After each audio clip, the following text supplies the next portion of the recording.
Pour ce qui est de la stack, alors, eh bien, j'ai commencé avec PHP et MySQL sur Debian Linux, mais très vite, en fait, je me suis rendu compte qu'il fallait que j'optimise ça.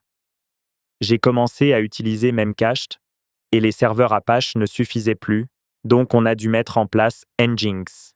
Et en fait, mon frère habitait encore en Allemagne à ce moment-là, donc il n'a pas pu beaucoup m'aider pendant la première année de construction de VK.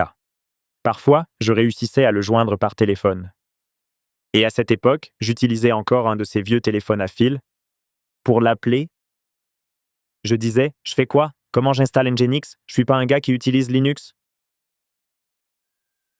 Et bon, alors, s'il était de très bonne humeur et pas trop occupé ce jour-là, il me montrait comment faire ou le configurer lui-même. Mais souvent, je devais compter uniquement sur moi-même. Et le fait qu'il soit là, ça a vraiment aidé quand on a commencé à évoluer rapidement et à faire évoluer le projet.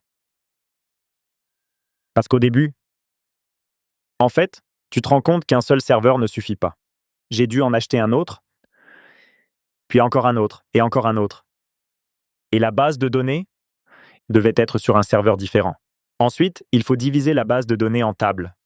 Après, il faut trouver un moyen d'organiser toutes les tables de ces bases de données selon des critères qui aient du sens, et tout ça sans nuire à l'expérience utilisateur. Et tu sais, à partir du moment où on a dépassé le million d'utilisateurs et genre plus d'une douzaine d'observateurs, eh bien, survivre sans l'apport de mon frère, en termes de gestion de l'aspect évolutif, est devenu vraiment impossible. Je me souviens lui avoir demandé de revenir. Je lui ai dit: « Tu dois m'aider avec ce truc, ça commence à devenir vraiment gros. » Le pire, c'est en fait que depuis qu'on est devenu populaire, quelqu'un a commencé à faire des attaques par des DOS sur nous, comme ça arrive tout le temps. Je vois. Et puis ensuite, il y a des gens qui sont venus nous voir et qui voulaient acheter une part de VK. Et ce qui est intéressant, c'est qu'à chaque fois qu'on avait une journée de négociation, les attaques des DOS s'intensifiaient. Donc il a fallu qu'on trouve un moyen de lutter contre ça. Et en fait, je me souviens de nombreuses nuits blanches à essayer de comprendre comment faire. Donc voilà, c'était ton introduction à tous les types de mauvais acteurs, au DDoS et au business. Puis plus tard, tu découvres qu'il existe un truc qu'on appelle la politique, et encore plus tard la géopolitique. Mais là, on est dans les premières étapes. Ça, ce n'est pas juste créer des trucs sympas, c'est devoir faire face, comme tu dois le faire maintenant avec Telegram, à des flots de mauvais acteurs qui essaient de tester les limites du système, qui essaient de le casser. Alors malheureusement, si on n'avait pas de mauvais acteurs ni de pression, ce serait le meilleur job au monde. Tu te contenterais de créer. Ouais, ouais.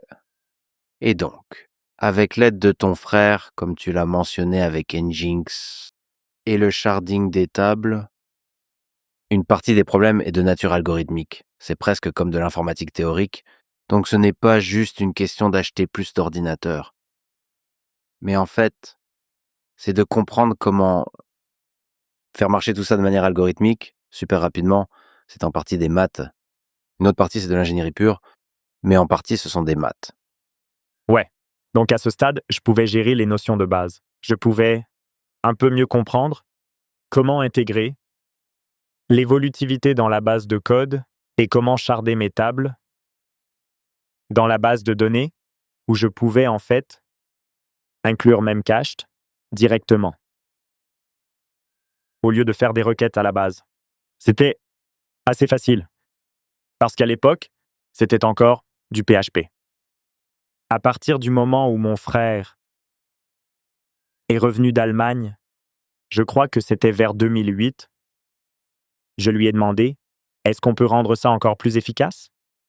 Et est-ce que ce serait possible de le rendre super rapide et en même temps de nécessiter moins de serveurs pour gérer la charge? Et il m'a dit oui, mais le PHP ne suffit pas. En fait, il faudrait que je réécrive la plus grande partie de tes données en C et en C++. J'ai dit d'accord, faisons ça.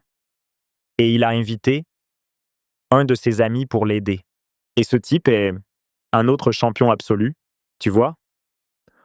Il a gagné le concours mondial de programmation 2 fois de suite. Et donc, ils ont mis au point le premier moteur de données personnalisé, qui était vraiment beaucoup plus efficace que de se contenter de MySQL et même Cached parce que il était plus spécialisé et aussi de plus bas niveau. Donc ils ont réécrit en C et C++. Une grande partie, oui. Par exemple, la recherche, le moteur de pub, parce que VK avait des publicités ciblées. Ils ont construit ça. C'était très efficace ce qu'ils ont fait. Finalement, la partie messagerie privée et la partie message public.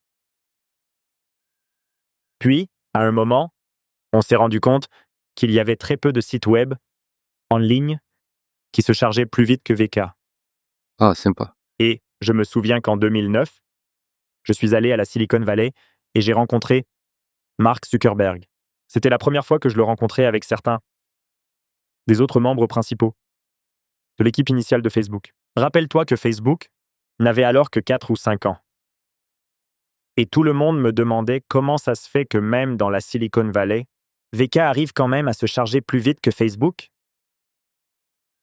Tout semble apparaître instantanément sur ton site. C'est quoi le secret?